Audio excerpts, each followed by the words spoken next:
¿Qué amigos? Bienvenidos a 2.5 Gasteiz 22 de abril de 2016, viernes, por fin es viernes, que dice la canción y que dice alguna otra película, ¿eh?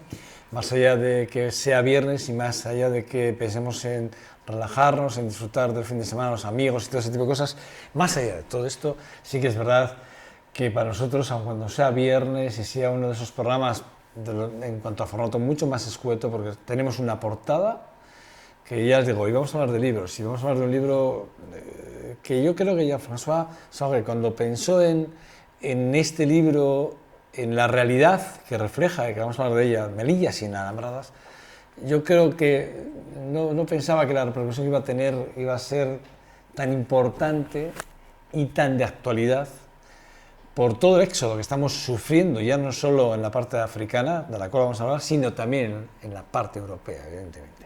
Pero sí que es verdad que es un libro que nos pone en realidad y nos ensolfa, si me permiten.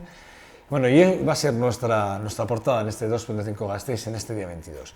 Y esa es nuestra contraportada, siempre que es un formato muy escueto, tendremos esa tertulia en la que Patxi Gómez estará con Miquel Gómez y también Joseba Martínez de Guereñu, estarán aquí los tres, con los cuales vamos a debatir, vamos a valorar también los datos que ayer conocíamos, que hoy también volvíamos a conocer con respecto a distintas encuestas que ya se empiezan a barajar cara a las posibles pactos a nivel nacional, sí o no, y además en Euskadi, y en la posible adelanto de las elecciones autonómicas que también podría anunciar el próximo miércoles como máximo, como de plazo máximo, el Lehendakari en un momento determinado. Pero bueno, porque el miércoles es cuando prácticamente hay que tomar decisiones in extremis ya. Bueno, pues esto lo vamos a hablar, también hablaremos del IBI, las declaraciones de ayer de Gorka Hortán, el alcalde de Vitoria-Gasteiz, pero bueno, todo esto va a ser en un ratito. Ahora, lo que les decía, vamos a hablar de Melillas sin alambradas, un libro publicado recientemente que ayer se presentaba en Gasteiz. Jean-François Sauré, buenos días. Buenos días, Joseba. Que gracias por acercarte a este 2.5 Gasteiz. Gracias por cierto, me mandó el libro, me mandó una tarjeta. Aquí Jean-François la traigo porque sí que es verdad que no todo el mundo cuando me manda o me acerca un libro, me manda una tarjeta. Legutiano, ¿es el lugar donde vives? Legutio es donde está la editorial, en el polígono industrial de Gojaén, y entonces, pues evidentemente es un municipio en el cual casi vivimos, pero yo personalmente vivo en Vitoria-Gasteiz. ¿Vives aquí en Vitoria? Sí. Fíjate, te delata todavía el acento francés. Sí. ¿De dónde? ¿De Francia de dónde? ¿Qué lugar? Bueno, yo soy de Le Mans, de la ciudad de los 24 horas de coche, pero es cierto que este deje que uno tiene, pues es casi imposible quitárselo. Yo oigo a canarios, a colombianos, y digo, pues realmente hay un tronco común que es el idioma castellano, pero también cada uno aportamos nuestro pequeño acento.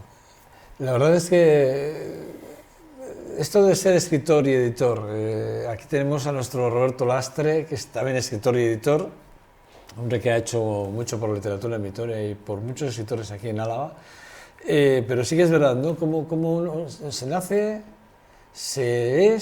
cómo llega a ser un escritor y editor? Escritor sí, pero ¿y editor? Sí. ¿Cómo se llega a compaginar las dos? Bueno, yo estudié comunicación e información en la Universidad de la Sorbona en París, y realmente mi trabajo hubiese más sido de publicidad o de comunicación. Pero la comunicación está muy emparentada con la edición de libros, porque realmente lo que trabajamos es o trabajar los contenidos, como es el editor, o también trabajar en la difusión de estos contenidos, que es el responsable de comunicación. Y al final yo prefiero un poco estar en la composición, en la creación de estos textos, o seguir a los autores. Y no obstante, como ves, yo me presto con cierta facilidad y con mucho gusto a hablar de los libros, porque sé que la comunicación que representas es necesaria y fundamental, porque si dejamos un libro y un texto detrás de la portada, pues entonces el valor no es un valor de uso, entonces no sirve el libro. Está claro.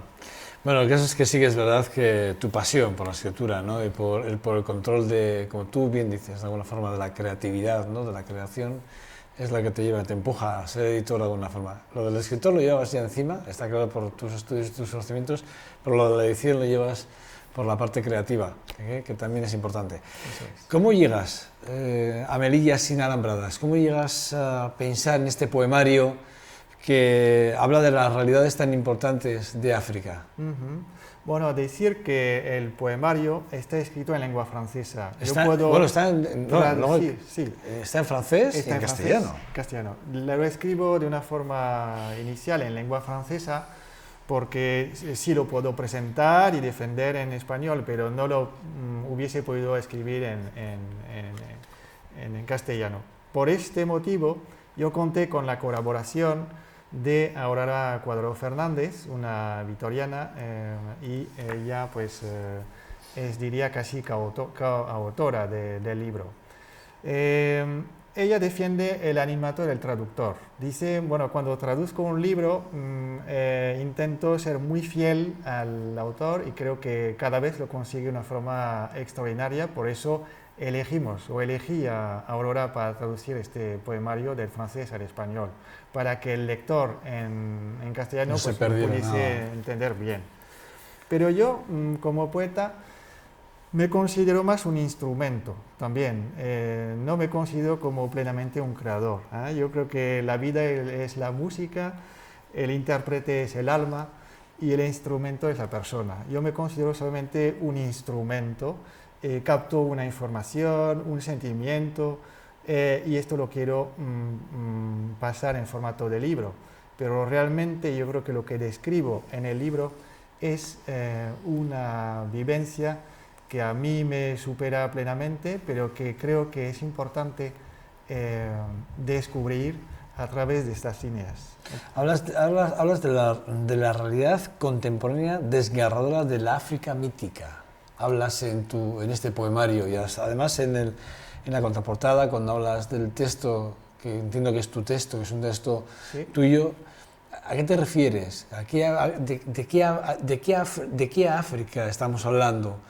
Porque sí que es verdad que tú estás hablando de esa África presionada, ¿no?, por las mafias, hablas del éxodo africano, casi olvidado por el éxodo europeo, ahora mismo, ¿no? Tú hablabas fuera de cámaras, me decías, es que más de 40 millones de personas están ahora siendo presionadas a nivel mundial, es una barbaridad. Sí, es una realidad tremenda, pero en este poemario realmente es un canto a la esperanza. Yo creo que el poeta puede ser solamente reflejar la actualidad, entonces pues el poemario sería un poemario muy triste, también podría ser muy contundente, pero yo lo que he buscado es crear un texto que nos lleve a pensar, a serenarnos y a descubrir el porqué de las migraciones y qué podemos hacer. Entonces, el relato, como ves, tiene una traducción muy diferente en francés o en español. Melillas sin alambradas, y en francés la frontière sans lendemain, la frontera que no tiene futuro. Aquí queremos decir que todos los impedimentos que estamos creando pues no son una solución para la resolución de este problema. Entonces, ¿el por qué he escrito este libro? Pues te diré que realmente nace de tres elementos muy importantes. Primero, una vivencia personal, diría casi viajera. Después, una vivencia intelectual, sí, personal. Y después, una vivencia que llamamos de corte informativo. La vivencia viajera es que yo tuve la oportunidad de vivir en el país de Manuel Irradier. Yo estuve donde estuvo nuestro gran vitoriano que encontramos en el Parque de la Florida, que tiene su estatua, que cuando paso delante le saludo, le digo, oye, estuvimos en el mismo lugar en África y te acuerdas. Qué bajo. Y entonces, pero nos fuimos por motivos muy diferentes el uno y el otro. Él porque era un descubridor, pertenecía a esta época colonial, que era la época que lo tocaba. Y yo me fui porque tenía que elegir entre un servicio militar y un servicio civil, y entonces elegí el servicio civil y me mandaron 2 años a Guinea Ecuatorial. Entonces vi lo que vio Manuel Iradier, estuve en Cogo y ahí pues cogí los cayucos y crucé la selva y descubrí este mundo suntuoso de las tradiciones de la vida intensa de África, de este bosque que es inmenso, que habla a la noche porque sales del coche y oyes un montón de ruidos, de todos los animales aullidos, etc. Entonces, se me entró dentro de las venas, diríamos, este poderío del África ecuatorial.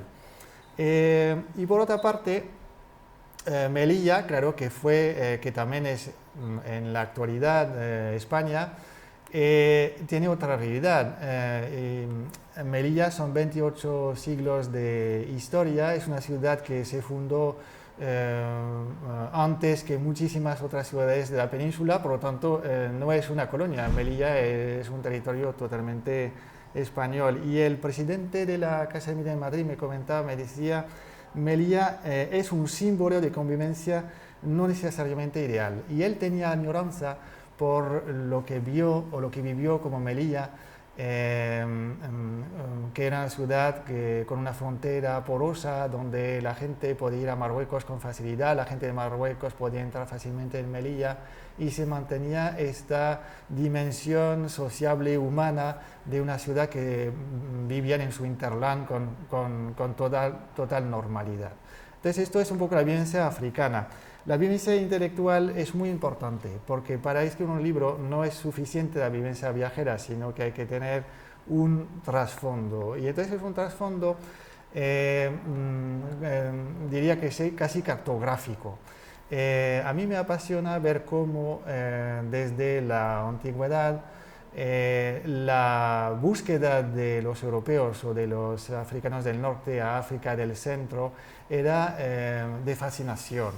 Si miramos el periplo de Anon, que saliendo de Cartago dio media vuelta a África y llegó a Fernando Po, a la isla de Bioko, al Golfo de Biafra. Entonces hablamos de una aventura de hace más de 20 siglos y de una persona que con un barquito pues, se fue al corazón de África. También tenemos conocimiento de la circunnavigación de los egipcios, que creemos que ellos dieron la vuelta al continente. Y hay relatos de Estrabón, el griego, que llegó a tipificar unas etnias africanas desconocidas, tanto por él como por los demás. Es que el imaginario de los europeos, en este caso los griegos, respecto a África, era increíble. Entonces, él llegó a describir pueblos que comían exclusivamente, por ejemplo, avestruces, los estrutófagos, etc. Entonces, este mundo tan fascinante de África, pues lo he querido de alguna forma recoger un poco en el poemario. Cuando hablas... Sí, acaba, por favor. Sí, y después la parte informativa es haber convivido en África pues con gente que era gente candidata al exilio. La gente candidata al exilio no hay que pensar que solamente es gente que está debajo de las bombas y tiene la obligación y necesita salir de su país, sino que también cada uno con sus pocas posibilidades quiere mejorar. Es normal, cada persona quiere mejorar. Y si ve en la televisión que en Suiza hay vascas que pastan en prados verdes, entonces necesariamente él va a decir, bueno, me gustaría mejor vivir en Suiza porque las casitas además están bien bonitas. Entonces yo tenía candidatos en África que vivían malamente pero que sobrevivían y que decían, pero es que yo no me quiero quedar aquí porque aquí no tengo mucho futuro y veo que ahí hay casas así de color morado, ¿no? Entonces me gusta Suiza y no era una persona, claro, eran el sueño europeo, ¿no? Eran centenas de personas. No, ya está claro, estamos hablando personalizándolo, no, pero son el sueño europeo, ¿no? Sí. Cuando hablas de las culturas, la cristiana, la musulmana, la hebrea y la hindú. Son cuatro tipos de culturas que sí conviven, que tú también de alguna forma quieres dejarlo reflejado, ¿no? La convivencia de esas cuatro culturas, que son cuatro culturas que en Europa las vemos como muy lejanas, ¿no? No acabamos de convivir con ellas, no somos capaces de adaptarnos a ellas de alguna forma. Sí, bueno, yo creo que para convivir cada parte tiene que hacer una parte del camino. Tú no puedes llegar tampoco a un país y considerar que todas sus culturas, tu idioma, todo se tiene que mantener. No, tienes que dar un paso para adaptarte al medio en el que te recibe. Entonces, yo como migrante tengo que esforzarme a aprender un idioma o las costumbres, etcétera, es importante. Pero lo que te quisiera decir de una forma muy gráfica es como un tipo de cuento, ¿no? Un cuento, me hablas de las culturas. Por ejemplo, ¿sabes, Joseba, cuál es la diferencia cuando tú te das cuenta de que ya no es de día o cuando no es de noche? Es un poco difícil, ¿no? Entonces, uno te diría, pues, yo veo que es de día cuando distingo el álamo del peral, pero a lo mejor no es la buena respuesta. O decir, pues, yo veo que el día se diferencia de la noche cuando puedo ver que el manzano tiene manzanas, pero a lo mejor no es eso. Yo creo que la parte del día a la noche, esta es de día cuando reconoces al otro como un hermano. Y creo que estás de noche cuando, o todavía en la oscuridad, cuando el otro no es tu hermano.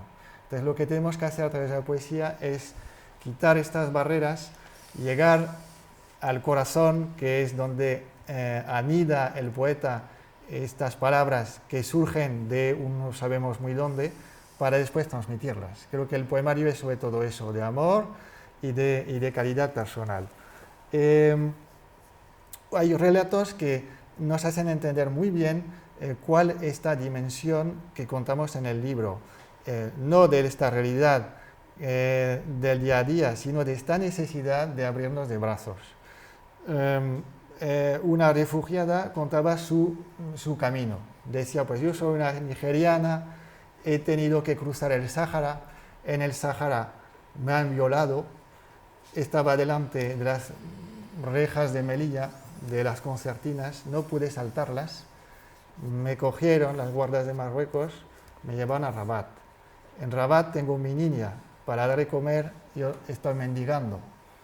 Pero después de decir eso, con su relato vital, ella añadió algo. Y no sabemos si es musulmana o cristiana, ni dónde viene. Pero ella dijo, pero Dios lo ve todo. Y esto es como una llamada de decir, mira, a pesar de estar aplastada, de vivir una injusticia absoluta, de que nadie me reconozca, de que tenga que mendigar, de que mi vida sea un desastre, esta justicia que no se me da en este momento, hay algo más que me permite mantenerme vivo.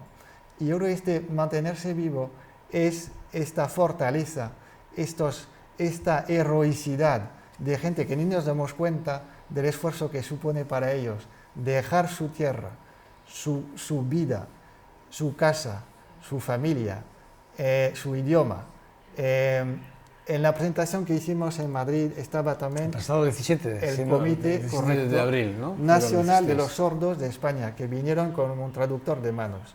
Y decíamos, venimos aquí porque nosotros también nos afecta. Es que la gente ni sabe que hay sordos que están cruzando los campos de los pasos. Y nosotros sí, tenemos que actuar porque ni hablan nuestro idioma, pero claro, tenemos que comunicarnos. Ya, François, ¿cómo se ve, cómo vives el momento de...? Porque claro, yo cuando leo el título, Melilla sin alambradas, lo primero que me vino a la cabeza, ¿sabes qué fue? La primera imagen, no. Las devoluciones en caliente. Sí. Lo primero que vino a la cabeza sí. fue las devoluciones en caliente.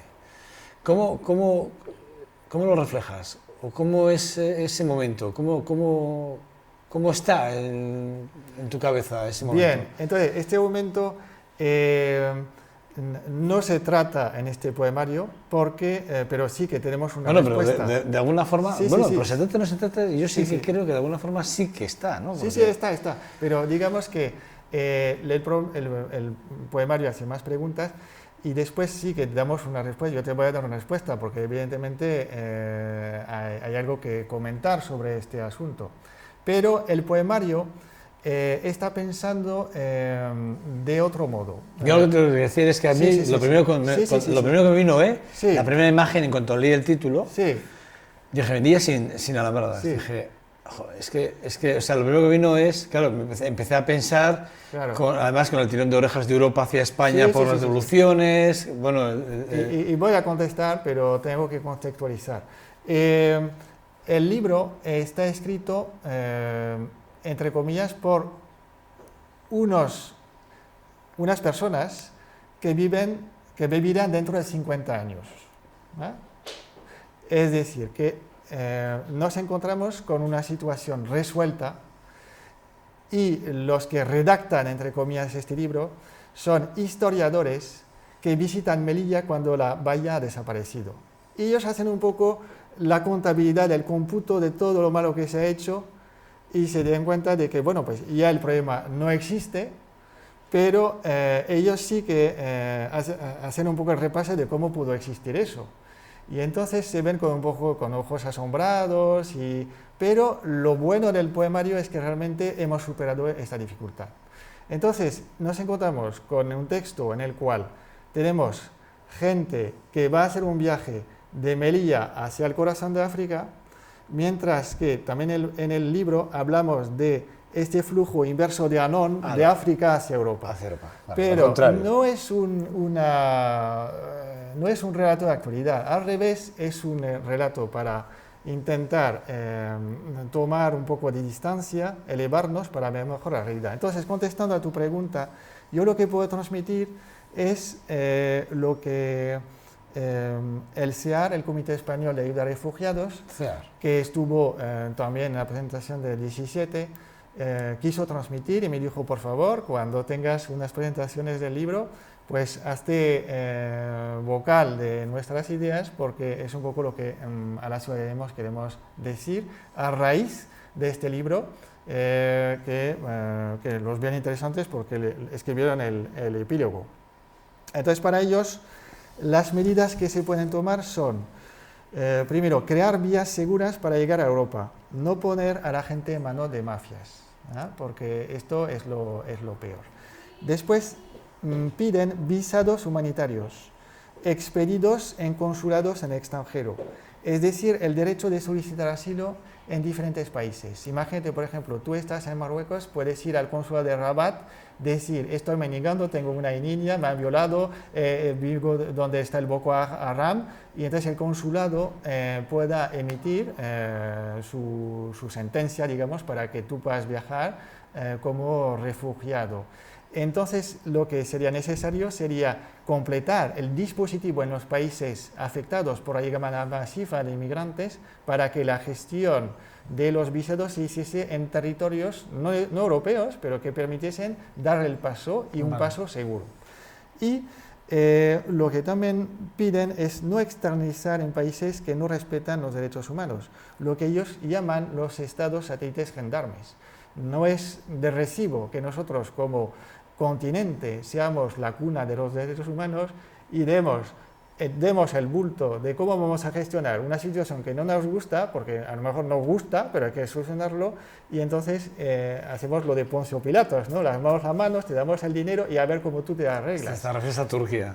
Entonces es un poco Turquía eso, ¿no? Te estás refiriendo a Turquía en este caso. Sí, bueno, por ejemplo Turquía, pero entonces esto es la devolución. Porque realmente Europa caliente. no ha puesto dinero en África nunca para este asunto. Sí. De hecho, a España, una de las viejas reivindicaciones que tiene entre España y Europa es el paso de África hacia Europa atrás de España, ¿no? Y ahí tenemos un problema porque sí que es verdad que no es una cuestión económica, sino de apoyo más comunitario, ¿no? Que es lo que está pidiendo el gobierno de España, concretamente desde hace ya mucho tiempo, ¿no? Claro. Pero lo que está pasando ahora en Idomeni, por ejemplo, en esa frontera, en ese paso de Turquía y de Grecia, evidentemente, bueno, el otro día ayer conocimos que más de 400 personas, entre ellos niños, mujeres y personas mayores, murieron ahogadas no hace más de 72 horas. Y sí que es verdad que de alguna forma estamos viendo cómo sí que es verdad que Europa pone dinero, ¿no?, a servicio de ocultar de alguna forma, ¿no?, un éxodo migratorio importante, ¿no?, que también de alguna forma en tu poemario, visto desde la parte africana, y además una cosa que me choca mucho, porque sí que es verdad que siempre vemos el paso fronterizo hacia Europa, pero nunca vemos el paso fronterizo hacia África, que es importante también, que también hay un flujo que quiere volver. Pero en cualquier caso, comentabas de las vivencias que reflejas en este libro. ¿Cuánto tiempo te ha llevado el pensarlo y digamos, el trabajar la idea y luego desarrollar el poemario, teniendo en cuenta que querías darle fiel reflejo a la situación real que se vive en esa parte de África? Bueno, la verdad es que fue, no sé, 2 años a lo mejor, porque los poemas nacen cuando quieren. Pero creo que lo importante es hilvanar un poco todo y yo, el libro que publicamos de Benjamín... Hombre, el de Benjamín que estuvo aquí fue cuando vino Aurora Cuadrado, sí, que vino con la presentación, que ella era traductora y coautora, ¿no?, de alguna forma también de...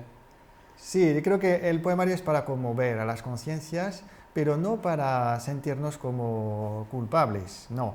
El poemario es para hacer buenas preguntas y tomar después decisiones implicantes. Es hacerse las preguntas... Reflexivo y decirse, bueno, pues mira, también, aparte de todo eso... Pero porque nos lleva, porque nos traslada a una realidad. Claro, una realidad, pero por ejemplo dices, o decimos, la situación... Pues la situación que se vive también se debe resolver en los países de origen, ¿no?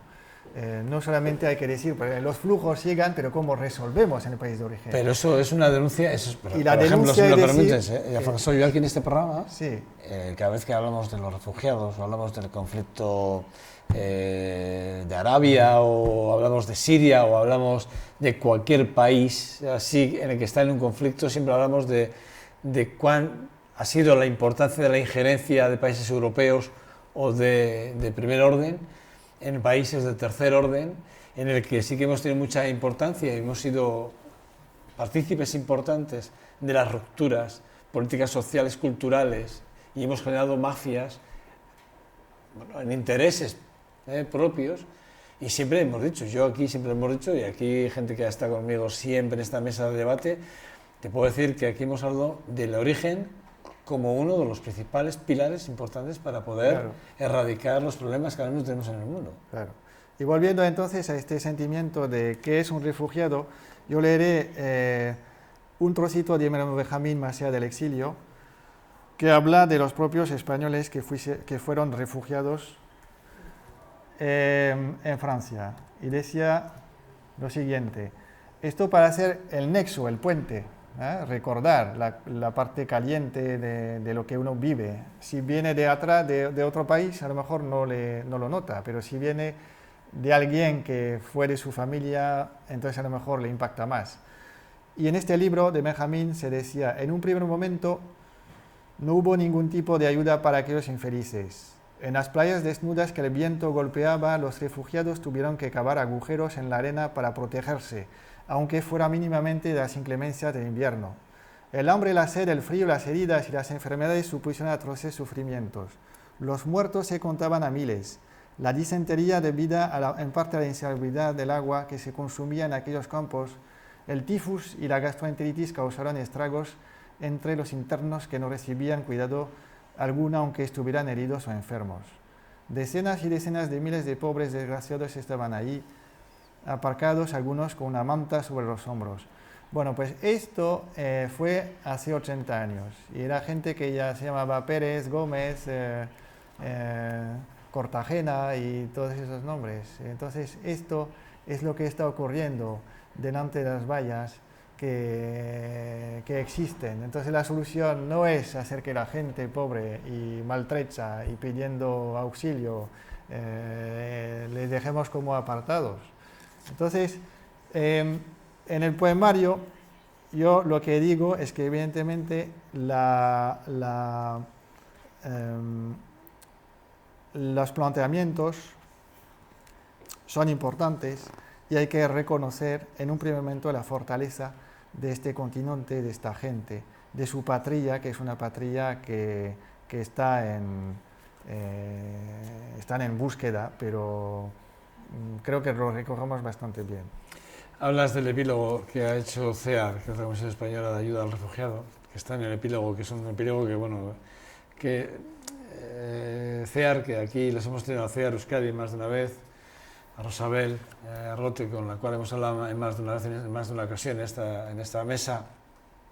Sí que es verdad, ¿no?, que hablamos de una realidad que, bueno, pues que la vemos sinceramente ya, François, la vemos muy de lejos, como vemos muchas otras cosas de lejos. Vemos también, repito, Indomini, lo vemos muy de lejos. Parece que no nos va a tocar nunca. Y tú hablabas de Benjamín, que efectivamente cuando estuvo aquí Aurora Cuadrado estuvimos hablando de Benjamín, Sí. que hablamos del éxodo de la guerra civil, un éxodo tan importante como es a Francia, y que efectivamente que nadie está exento de que volvamos a tener un éxodo europeo algún día.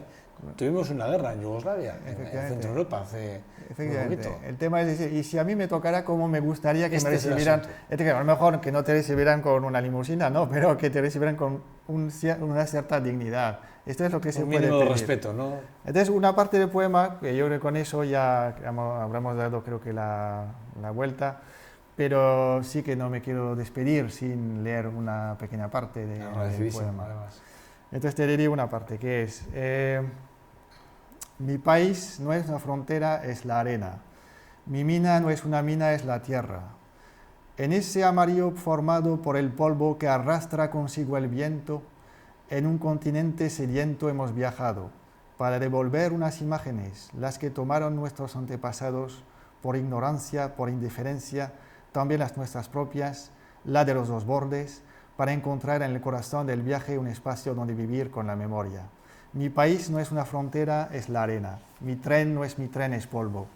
De nuestro largo viaje saharaui, lejos del balance del mundo, nos llevamos nuestras decepciones en nuestro deambular, al pie del baobab, al fondo de la mina. Tiramos lo que no queremos, volveremos a la pista, al camino de todos los hombres, que son esperanza en la luz y en el polvo.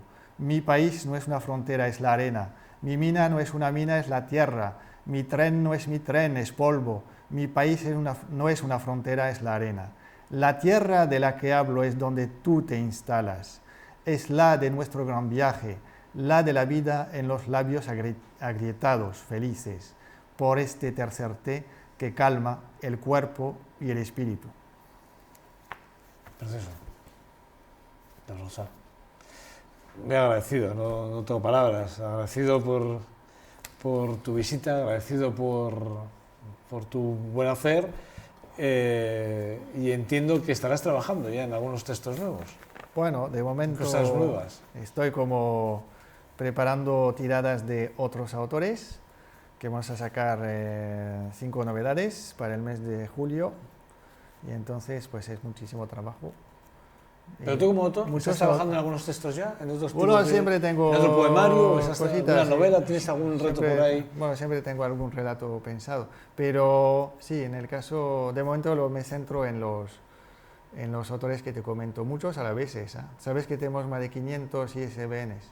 No tenía ni idea, no sabía, pero sí. Más de 500. Sí, es que tenemos a nivel de ISBN la primera aquí. No tenía ni idea, no sabía. Sí. Pero somos muy discretos.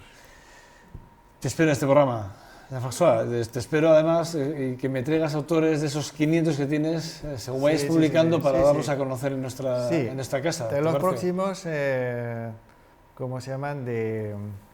Hemos dicho Alfonso Ainice. Sí, vamos a hablar de unos cuentos muy interesantes que hablan de la igualdad. Sí. Que además son unos relatos que están muy bien. Sí. Y además están muy bien ilustrados, porque viene a modo de cómic, que es un cuento, al final es un cuento. Sí, son gente como muy joven, pero súper preparada, como se dice. No, y además que llegan con el mensaje. Tiene uno es como, bueno, los dos tienen máster en ilustración, pero la autora cambió totalmente de vía, tuvo como la vocación repentina y dijo, yo voy a ser enfermera. y entonces es enfermera, pero mantiene su interés por la redacción y por las ilustraciones. Entonces me parece como su carrera, su visión como muy, muy buena y ya es un éxito importante este libro. Es una vez un cuento en muchas partes, porque yo tengo muchas llamadas de hasta padres interesados en saber cómo es el libro y todo, porque es un otro problema acuciante que ahí está. El acoso. El acoso escolar. Es una forma de llevar el acoso a una forma, si me lo permiten, es una ilustración, es un cuento como tal, pero habla de la realidad, de la cruda realidad del acoso. La verdad es que es muy interesante, lo tendremos en este programa y es uno de esos icebergs que tiene, de esos 500 que tiene Jean-François dentro de su editorial.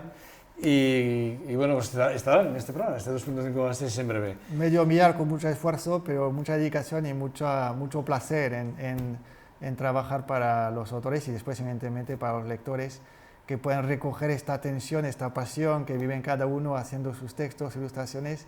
Y después, claro, está entre las manos del lector y sus ojos captar la intención de los autores y disfrutar, porque lo importante es sentir, sonreír, disfrutar de la buena lectura. Melilla sin alambradas, Jean-François Soagué, que está con nosotros, escritor y editor. Y un verdadero placer.